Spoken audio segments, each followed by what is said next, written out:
അളിയ മെനങ്ങാന്ന് വരെ വെയില്, ഇന്നലെ തൊട്ട് മഴ, ചെറുപറ മഴ. ഇത് എന്തോന്ന് climate? Different climatic conditions in Kerala. But why സത്യം എനിക്കും തോന്നി. ഇതെല്ലാം സയൻസാ, അത് പഠിച്ചവർക്കേ അറിയാവൂ. ഇതെല്ലാം ശാസ്ത്രമാ.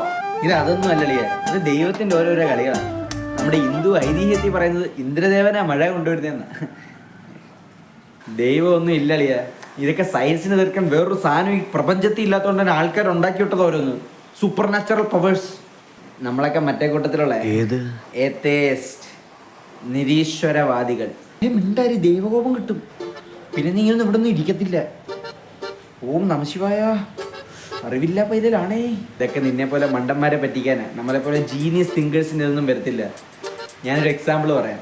നീ ഇപ്പം നാളെ ഒരു ദിവസം മരിച്ചു, ആൾക്കാർ എന്തായിരിക്കും പറയാ? ദൈവവിശ്വാസിയായിട്ട് നല്ലവനായിട്ട് ദൈവത്തിന് ഇഷ്ടമായിട്ട് നേരത്തെ വിളിച്ചു. നാളെ ഇപ്പം ഞാൻ മരിച്ചെന്ന് വെച്ചു, ആൾക്കാർ എന്തായിരിക്കും പറയാ? നീ നിരക്ഷരവാദിയാ, നിനക്ക് ദൈവവിശ്വാസം ഇല്ല, നിന്നെ ദൈവം ശിക്ഷിച്ച്.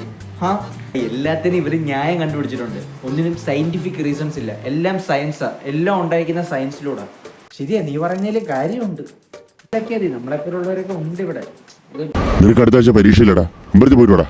അവിടെ ഇപ്പോഴും അവിടുത്തെ അടുത്ത ആഴ്ച പരീക്ഷ. അപ്പൊ എനിക്ക് അമ്പലത്തിൽ വരെ പോകണം, മറ്റേ പേന പൂജ വയ്ക്കാണ്ട്. അല്ല, നീ നിരീശ്വരവാദിയല്ലേ, നീ എന്തിനാ അമ്പലത്തിൽ പോകണം? പരീക്ഷ കുറച്ച് ദൈവഭയമൊക്കെ വേണം. താൻ ബാധ്യ ദൈവം ബാധ്യ എന്നാ.